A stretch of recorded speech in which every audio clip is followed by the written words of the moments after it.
Bonjour. Bonjour, je m'appelle Pichou. En fait, je suis apporter un plus, un édifice en Afrique, surtout chez nous en aire de Congo. C'est-à-dire par rapport aux mentalités, hein, vous savez, les mentalités, comme on dit chez nous, il y a un peu, ça fait un peu de faux, dans le sens où il y a un peu un décalage.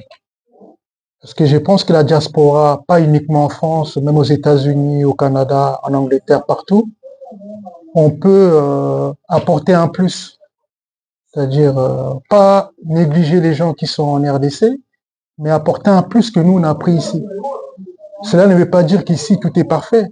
C'est-à-dire, par exemple, apporter l'édifice, apporter notre pierre.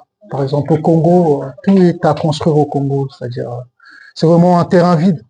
On doit tout reprendre à zéro. Commençons d'abord tout par l'éducation. On doit éduquer les gens, les savoir-vivre. Comment faire? Abandonner un peu le... En gros, qu'est-ce que je peux dire? Les matu les futilités. C'est par rapport à ça, en gros, la présentation, c'était ça. En fait, c'est la vie en France. Qu'est-ce qu'on peut apporter au Congo, en Afrique? C'est ça, ça concerne vraiment ça, l'émission d'aujourd'hui. Ok. Réaction par rapport à la guerre au Congo, déjà, en quelque sorte, c'est une guerre économique. Il y a les multinationaux qui sont derrière, qui protègent certains pays, nos voisins, qui passent par le biais du Rwanda, on va dire les mots tels qu'ils sont, ils passent par le biais du Rwanda pour venir piller nos ressources chez nous. Cela interpelle en complicité nos frères congolais qui participent à ces pillages-là, mais en tuant nos propres frères. Il y a un problème, il y a un gros problème. Par rapport à la question de M. Kabila, déjà, ça fait un couac. S'il était réellement congolais, je ne pense pas qu'il aurait dû passer par là. Ça prouve qu'il n'a jamais été congolais, ce monsieur. Il n'en a rien à foutre des Congolais. Et pendant 18 ans, il est au pouvoir. Du point de vue éducation, ce monsieur n'a jamais rien fait. Et du coup, il veut revenir au pouvoir. Et tant que Congolais, c'est inacceptable. Nous savons bien que le milice de M23, c'est bien M. Kabila qui est derrière. C'est bien M. Kabila qui soutient. Nous, ça fait au moins plus de 10 millions de morts chez nous au Congo. Nous, les Congolais, nous sommes vraiment énervés de voir cette situation continuer comme ça. Cela doit s'arrêter. Et il y a certains politiciens congolais en complicité avec l'extérieur, entre guillemets, la communauté internationale, qui en profitent de cette situation pour s'enrichir. Mais sachez bien, tous les mal qu'on fait, on peut bien piller, hein, on peut bien manger, mais à quel prix? En tuant les innocents congolais qui n'ont rien demandé. Ils sont en train de tuer les mamans, en train de violer les mamans, des bébés de 6 mois. Qu'est-ce qu'ils ont demandé? On les tue parce qu'ils sont nés congolais, parce qu'ils sont sur un sous-sol qui est rempli de richesses.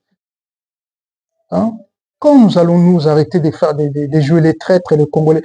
En parlant, ça me fait mal. Hein? Je n'ai aucune confiance à un Congolais. Parce que les Congolais, on peut lui, par des futilités, par des petites choses, on peut lui corrompre par des petites choses pour qu'il puisse détruire son pays. Cela est normal parce que les Congolais, ils mangent pas à sa faim. Il n'est pas assez éduqué. N'importe qui peut venir lui donner des sous, lui corrompre pour qu'il puisse détruire son propre pays. Cela est anormal. Ben, Monsieur Kabila, nous savons depuis ses débuts qu'il a pris le pouvoir, ce monsieur n'a jamais été congolais. Et il n'est pas là pour nous les Congolais. Donc, faut pas se voiler la face. Un chat, c'est un chat.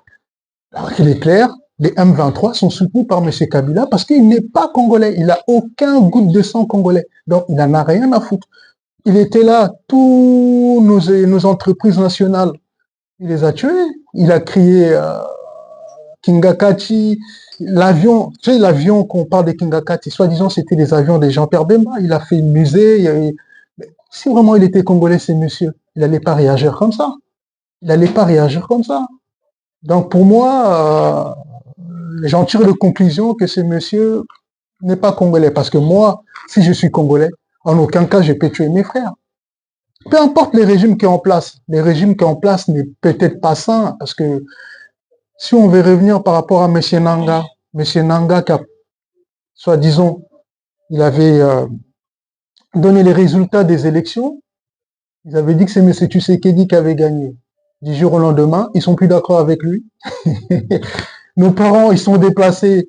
Nos grands-pères, ils sont déplacés, ils ont voté. Du jour au lendemain, vous dites que non, c'est pas M. Tshisekedi, il a triché les élections. Mais pourquoi vous n'avez pas fait ça dès le départ?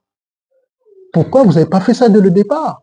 Vous avez signé vos deals, maintenant ça ne va pas. Vos deals sans prendre en compte la population congolaise. Et maintenant, c'est les peuples congolais qui en payent les prix cassés. Mais les politiciens congolais, en tout cas, un jour, il faut qu'ils nous rendent des comptes. Parce que ça fait plus de 10 millions de morts, ça ne peut pas continuer comme ça. Ça doit suffire parce que les Congolais, on doit laisser la place à une nouvelle génération. Il n'y a pas que ces vieux-là. Depuis les Lumumba, depuis les Mobutu, ils sont là. Hein, il faut qu'ils donnent la place à d'autres jeunes. En tout cas, j'appelle à la jeunesse de la diaspora. Il est temps pour nous de prendre aussi la place, la masse silencieuse qui ne parle pas. Il est temps pour nous de faire quelque chose parce que c'est un pays qui est vraiment béni. On peut faire quelque chose. Hein, on peut vraiment faire quelque chose pour relancer notre pays. Mais j'ai pas suivi son interview. Je pense que ce monsieur, c'est un opportuniste déjà. Hein. Les deux, un côté, il est zambien, un côté, il est congolais. Il a plusieurs facettes. Il a plusieurs facettes. Moi, je pense que c'est un bon. Pour moi, il gère bien son club de Mazembe. Il gère bien son club de Mazembe. C'est un mec qui est là pour ça, un opérateur économique. Mais un pays, on peut pas le gérer de la sorte je trouve qu'il est pas stable, ce monsieur. Je trouve qu'il est pas stable. J'ai pas suivi son interview.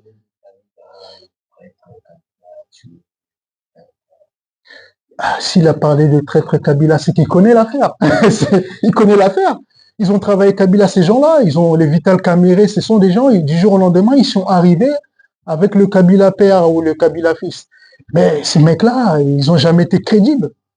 Ils ont jamais été crédibles. À un moment donné, il faut qu'on se dise de vérité. Moïse Katumbi, ils ont jamais été crédibles. Hein, oui, y compris lui. Ils n'ont jamais été crédibles, ces messieurs. Ce qui est triste, peut-être le président de la République travaille toujours avec ces mêmes personnes à son entourage. Mais est-il conscient des enjeux du Congo? Est-il conscient? On se pose des questions.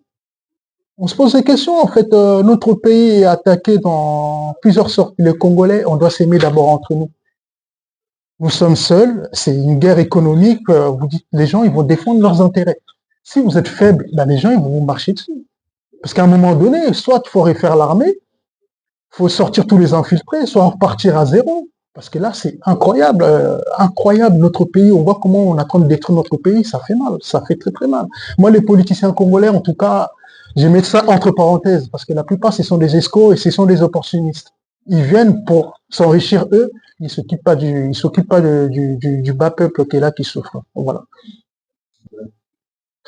Par rapport à la situation actuelle, il doit prendre ses responsabilités. À un moment donné, il faut qu'il arrête d'aller courir, pleurer de gauche à droite, parce qu'à un moment donné, quand on est président de la République, on prend des décisions. Ça peut être peut-être des décisions qui peuvent faire mal, mais on prend des décisions. Ça sert à rien d'aller de gauche à droite, d'aller quémander. Parce qu'à un moment donné, s'il y avait l'armée, soit on utilise l'armée, soit on prend les idées, parce que c'est l'erreur que je trouve que le président de la République avait fait, c'est de nous ramener dans l'EAC. C'est le groupe de l'EAC, il y a le Kenya, l'Ouganda, tous ces gens-là, ils sont contre la République démocratique du Congo. À partir du moment où vous êtes mis avec ces gens-là, eh ben, on a mis un peu le pays dans le couac, parce que ces gens-là, ils sont pas pour le Congo. Ce sont ni le Kenya, le Rwanda, l'Ouganda, tout ça, ce sont des gens qui attaquent le Congo. Donc pour moi, le président de la République, il doit revoir un peu son entourage. On a vu comme quoi la première ministre en question passer à la télé dire qu'ils vont les augmenter de 200 euros. Moi, je trouve que c'est insuffisant. Quelqu'un qui se bat pour ce pays, ils doivent toucher au minimum pour moi 1000 $. Parce que ce sont des gens qui laissent leurs enfants, qui laissent leur famille, ils vont au front, ils vont se battre pour notre nation. Vous voyez, si les militaires ils étaient bien payés, même les policiers, je vais venir par rapport aux députés. Si un militaire est bien payé, ou un policier qui est bien payé, ou la fonction publique, un professeur qui est bien payé, un médecin qui est bien payé, vous pensez que déjà ça va diminuer la corruption. Parce que quand quelqu'un est bien payé, je ne pense pas que quelqu'un peut venir ailleurs pour les corrompre Vous savez, ces gens-là, ils mangent pas leur faim. Si vous venez vous leur donner tout petit quelque chose, ah bah, ils vont trahir. Il faut d'abord commencer par les bases. Payer les militaires comme il faut, les policiers comme il faut. Et je reviens par rapport à la question, par rapport aux députés. Je trouve que c'est inexact. Ces gens-là touchent des 5 000 $, des 21 000 $, alors que la classe moyenne, ils touchent même pas 100 $. On doit revoir ça. C'est incroyable. Pourquoi un député, lui, doit toucher 21 000 $? Qu'est-ce qu'il lui il a fait comme études? Qu'est-ce qu'il a? Il est plus qu'un docteur. Il est plus qu'un menuisier. Il est plus qu'un artiste. Il est plus qu'un professeur lambda. Il est plus qu'un Congolais. Je trouve ça, c'est vraiment insuffisant. C'est vraiment anormal. C'est des différences. Non. Les députés, pour moi, ils doivent d'abord travailler pour le peuple. C'est dans les générations futures, un député, il travaille pour le peuple. Il ne travaille pas pour lui, il travaille pour le peuple. Mais pourquoi ils doivent gagner des 21 000 $? C'est là, ça doit cesser. C'est pas normal. C'est pas du tout normal. Franchement, on doit changer les choses. C'est quand on voit les agriculteurs, par exemple, eux, ils sont en train de galérer. Ils n'ont pas les moyens. Mais vous avez un député qui gagne 21 000 $. Sur quelle base? Qu'on nous explique sur quelle base. On doit tout refaire. Franchement, si on doit dire qu'on doit aimer le Congo, on doit tout refaire à zéro. Parce que je ne vois pas pourquoi un député qui est là, ils n'ont jamais voté des lois concrètes. Je ne sais pas quelle loi qu'ils ont voté eux, que la République démocratique du Congo a bénéficié. Qu'on nous cite. Il n'y a pas. Moi, je trouve qu'on doit recommencer à zéro dans ce pays, c'est-à-dire mettre tout le monde sur une table, parler et faire avancer notre pays. Parce qu'il est anormal qu'un député qui va à l'Assemblée nationale, entre guillemets, qui touche 21 000 $, qu'un professeur des écoles qui touche, par exemple, 70 $. Ça n'a pas de sens. Ça n'a pas de sens. Voilà, je pense que j'ai répondu à votre question. Vous avez des brebis égarées. C'est un Congolais, on ne va pas le nier. Et ben, Corneille Nangaa, en fait, ils l'ont utilisé parce que on a écouté, entre guillemets, il avait les mines au Congo. Ils ont pris ces mines. Suite à ça, par rapport à ses revendications, il est rentré dans la rébellion, il est rentré dans les M23. Mais les M23, nous savons très bien, c'est le braquage, c'est une branche de Joseph Kabila. C'est une branche. Nous savons très bien ces choses-là. Nous savons que c'est Joseph Kabila qui est derrière, qui sont là pour tuer les gens. À Goma, tous les jours, ils tuent les gens. À Bukavu, là où nos terres ils sont occupées, les gens se font tuer, mais c'est atroce. Les gens se font violer, les enfants de 6 mois, les gens se font fouetter justement parce qu'ils sont juste congolais. Ah, ça, c'est inacceptable. Ah là, M. Corneille Nangaa, sachez que vous avez trahi votre pays. Vous l'avez trahi. Peut-être vous allez peut-être un jour récupérer vos minerais. Peut-être un jour, je ne sais pas qui vous allez être. Mais un jour, est-ce que les enfants que vous avez tués dans votre conscience, vous allez donner des comptes aux Congolais? Ça, c'est très, très grave. Il n'est pas le seul. Il n'est pas le seul. Il y a pas mal de Congolais qui trahissent leur pays. Vos deals que vous avez dealés, c'est entre vous. Ça n'a rien à voir avec un Congolais lambda. Il est inadmissible. On a tout le temps des gens comme ça. Je ne peux pas soutenir un rebelle qui tue nos frères. Peu importe le régime qui est en place, je les soutiens non plus le régime qui est en place. C'est-à-dire que nous trouverons des voies et les moyens pour parler ensemble. Comme on dit, les linçades, c'est l'avant-famille. Moi, je ne pourrais pas prendre un étranger qui vient pour des intérêts qui ne considèrent pas mon pays, qui vient, qui tue les enfants du Congo. Ah non, ah non, ah non, ils sont aussi pires que les ennemis du Congo. Si vous tuez les enfants du Congo, ben, on ne comprend pas. Ils disent comme quoi ils avaient fait des deals. Est-ce que les peuples congolais étaient au courant de vos deals? Les peuples congolais n'étaient pas au courant de vos deals. Vous venez, vous tuez des gens.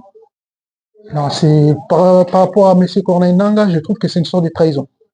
Si au Congo, on commence à tuer chaque enfant du Congo qui part à la cour martiale, vous trahissez les Congos, on vous tue, je pense que tout ça, ça va finir. Parce qu'il n'y a pas d'exemplarité. Vous trahissez les Congos, on vous élimine. Fin. Parce que ceux qui sont partis là, ils avaient peut-être de l'avenir pour le Congo, il y avait peut-être les futurs Lumumba, il y avait peut-être des gens qui allaient investir. Du jour au lendemain, on les tue parce qu'ils sont sur un sol qui est riche. Par qui? Par des traîtres congolais et les ennemis du Congo. C'est inadmissible. International est un peu hypocrite. Il y avait pas longtemps, l'Union européenne avait signé le contrat avec le Rwanda par rapport aux mineurs congolaises. Vous savez, hein, il y a une crise mondiale qui est là. C'est-à-dire le monde il est en train de basculer, le monde il est en train de changer à des mutations. Du coup, la communauté internationale regarde ses intérêts. Va d'abord, va regarder ses intérêts. Ils font semblant. Mais vous pensez, si on avait une armée qui était bien assise, on ne serait pas en train de négocier ou de demander ou quoi que ce soit. À un moment donné, celui qui est fort, il a l'avantage. Celui qui est faible, il se fait marcher dessus. Celui qui est fort à l'armée, il peut venir, il peut dire, bon, j'ai ça, j'ai ça. Mais tant que nous comptons sur la communauté internationale, c'est le même, communauté internationale qui vient nous faire la guerre. Vous pensez vraiment qu'ils auront des solutions pour nous? Peut-être c'est un miracle. Mais moi, je ne crois pas trop à cette communauté internationale. C'est vraiment hypocrite. Ce monsieur, ça fait depuis longtemps qu'il est avec les... Des fois, c'est CNDP, des fois, c'est M23. Ça change tout le temps le truc. Le Laurent Kunda, c'est toujours le truc. Là, on vient même de savoir que depuis que Joseph Kabila est au pouvoir, il travaillait avec ces gens-là. Il était président de la République. Toute sa chanson, il fournissait à la rébellion. En même temps, il était président. Mais les Congolais, on doit se réveiller. On doit se réveiller.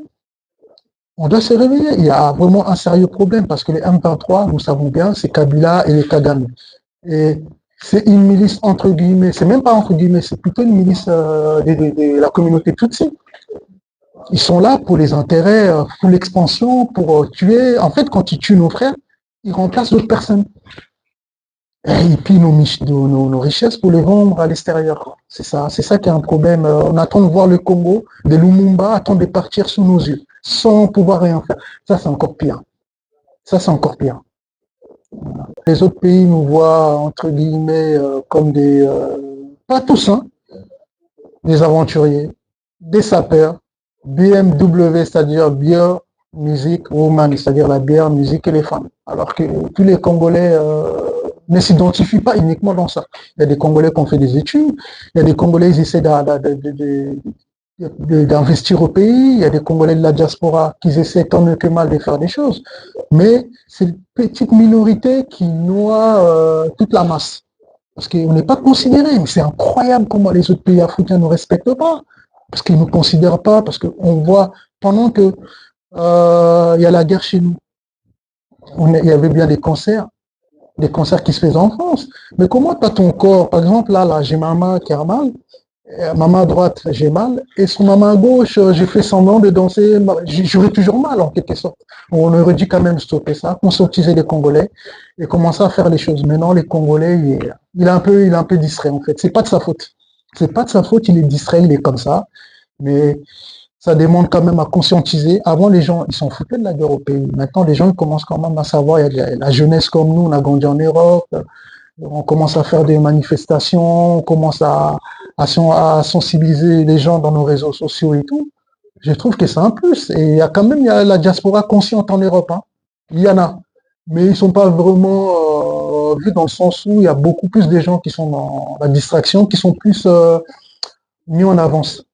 C'est-à-dire des injures pour rien, des gens qui ne font pas des émissions pour sensibiliser les gens. Ces gens-là, malheureusement, ils sont suivis, ils font des vues, mais c'est qui ils viennent conscientiser les Congolais, mais vous font rien en quelque sorte, quoi. Ils font rien, ils laissent passer les temps.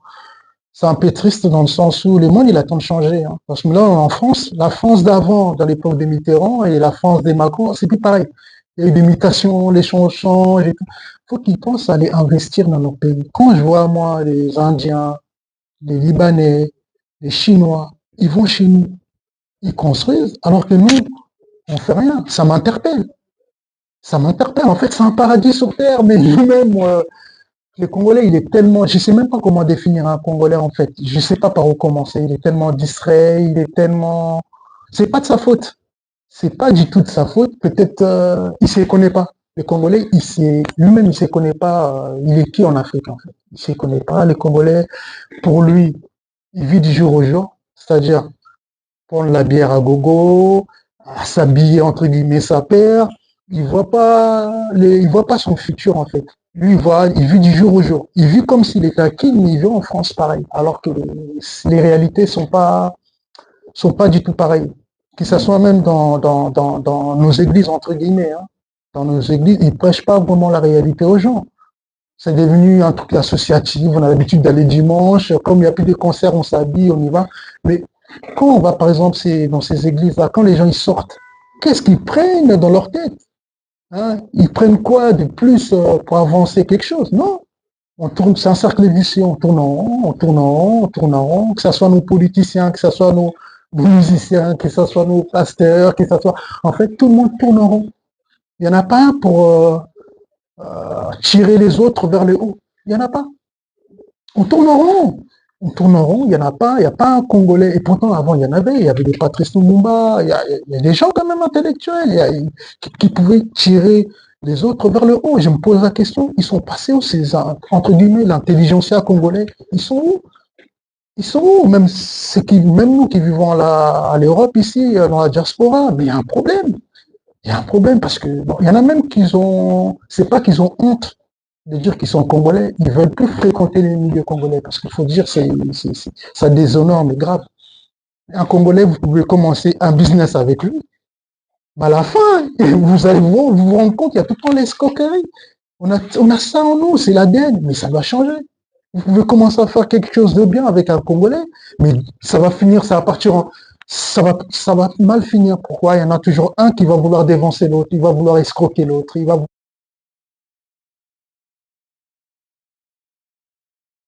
particulier, vous savez. Et la Belgique, c'est un peu particulier parce que la diaspora qui est en Belgique, c'est une diaspora qui est un peu... Je trouve qu'ils sont un peu en déphasage. Je ne les critique pas, hein, la diaspora en Belgique, mais il y en a qui sont... Bah, partez rien qu'à Porte des Namur, vous voyez déjà les gens. Parce que nous, on connaît des gens qui sont nés en petit. Là, on va faire un petit tour à Clémenceau, on va lâcher des côtes fumées. Moi, je ne suis pas venu pour ça. Tu vois, malheureusement, à Kim qui ne font pas, mais vous les trouvez en Belgique.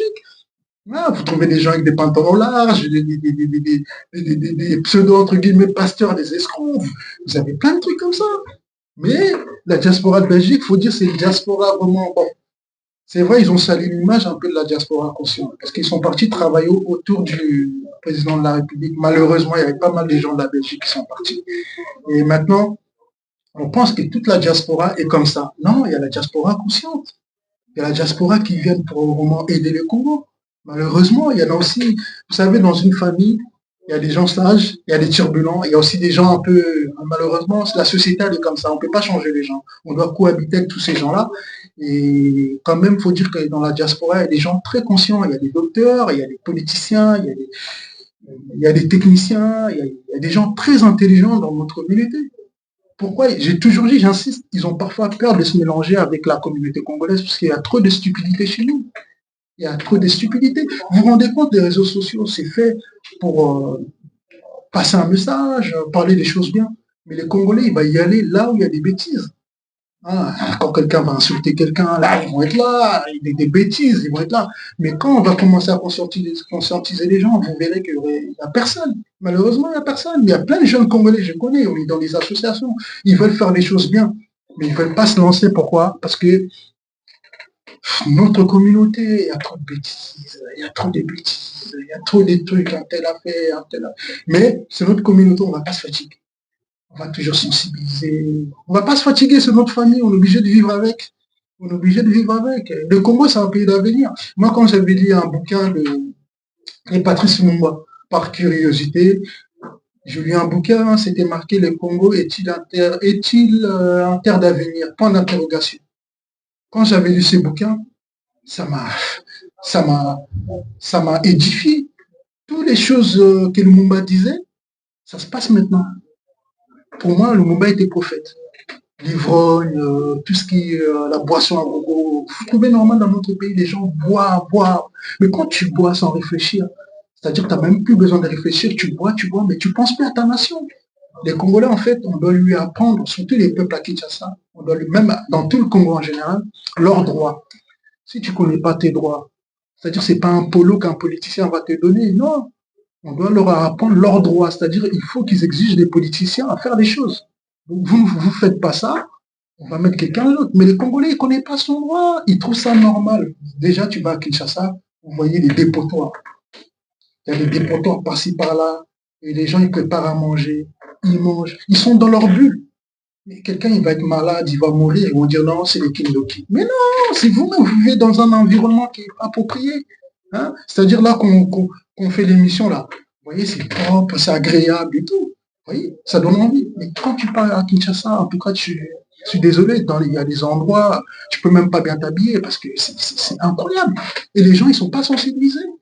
Tu vas sensibiliser la personne, va manger ce chupin, il va prendre le truc, il va jeter, il va dire, ah, yo, kanisi yo, mto bongisa Congo. Mais non, on doit arrêter de dire des trucs comme ça. Si on a bongisa Congo, mais toi, tu peux le faire. Nous tous, on peut le faire. C'est en nous associant, soit tu salis, tu vends longo, tu bongisa Congo. Hein? Pourquoi? Parce que, bah, quand on a bisoté, bah, faut sensibiliser, bah, c'est par rapport à ça.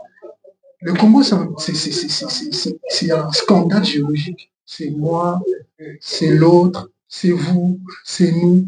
On s'assoit ensemble, on va construire le Congo. Tout seul, on ne peut pas construire le Congo. Il y a des richesses. Hein. Non seulement que les diamants ou quoi que ce soit. L'agriculture, par exemple. L'agriculture. On peut faire quelque chose avec l'agriculture. Je ne comprends pas comment les Congolais, tout ça, alors que nous sommes un pays vaste, la forêt équatoriale. Nous avons la forêt équatoriale qui peut exposer bonnes idées d'aller investir dans vos pays. Quand vous allez investir, vous faites un cahier de charges et des gens de confiance. Et des gens de confiance, vous savez, quand vous allez investir, si vous prenez les gens de la famille, ils n'ont jamais fait de comptabilité. Ils ne savent pas comment vous prenez de l'argent. Si vous allez investir, vous lui donnez les charges, il ne faut pas vous étonner qu'il y aura tout le temps des couacs. En fait, vous me prendre quelqu'un qui n'est pas de votre famille, vous le sensibilisez, que vous investissez. S'il vous fait un l'envers, vous pouvez lui ramener en prison, vous pouvez lui sensibiliser. Il faut investir au pays. Ici, on n'est pas, faut pas se mentir, on n'est pas chez nous. Les choses, ils sont en train de s'échanger. Moi, j'ai grandi avec les Français, avec les Blancs, depuis qu'on on a étudié à l'école. Mais les choses changent, ils auront du mal à tenir les debout. Ils n'arrivent pas. C'est-à-dire là, on est en train de se battre. Nous, on a un pays qui est vierge, qu'on peut encore tout faire. Et on a des possibilités d'aller investir chez nous. On peut le faire. Mes frérots, on peut le faire. Mes sisters, on peut le faire. Franchement, il est temps pour nous de rentrer chez nous, d'aller investir. Je sais qu'il y a pas mal de gens comme notre génération. Il y en a même qui y vivent déjà. Ils ont construit, ils ont fait des choses et tout. En tout cas, faut les encourager parce que c'est pas facile. C'est pas facile de vivre au bled et tout ça, avec les conditions, tout ça. Mais ils font. Pourquoi ils y arrivent? On a deux bras, on doit arriver comme eux. Moi, j'encourage les gens, la diaspora consciente, de commencer à investir au pays, de commencer à sensibiliser les gens pour qu'un jour qu'on voit aussi le Congo, parce que le Congo, pour moi, c'est un paradis qui nous a été légué.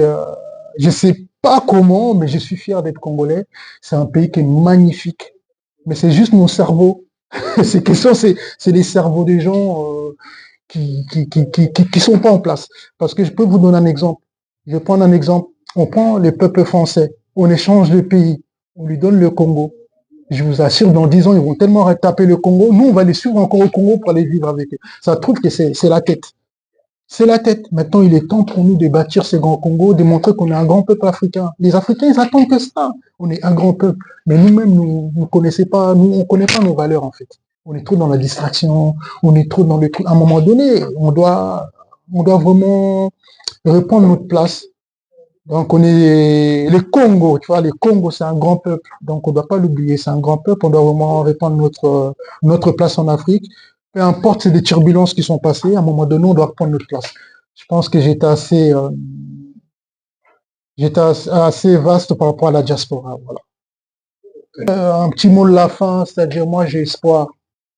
Je sais que j'ai espoir, mon pays va se relever de ses difficultés. Congo et Colomba, parce que j'ai espoir parce que vous savez, hein, la France, pour que ça soit la France aujourd'hui, il y a eu plein de turbulences. La France, elle a été envahie par les Allemands, il y a eu la Révolution française, il y a eu le Louis XVI, il a été guillotiné à la place de Bastille, il y a eu pas mal de turbulences. Mais moi, je crois à un Congo fort. Donc un jour, le Congo va se relever. C'est un géant d'Afrique. Donc le Congo va se relever. Et un petit mot de la fin. En tout cas, j'étais aussi ravi d'être reçu dans votre émission. Et puis, je vous dis à tous les Congolais, je vous aime. Et puis, en tout cas, soyez fiers de vous. Partout où vous êtes, battez-vous et le Congo va se relever. Et puis, on se dit à une prochaine fois. Et puis, ciao, à bientôt. Passez une bonne journée. Merci. Au revoir.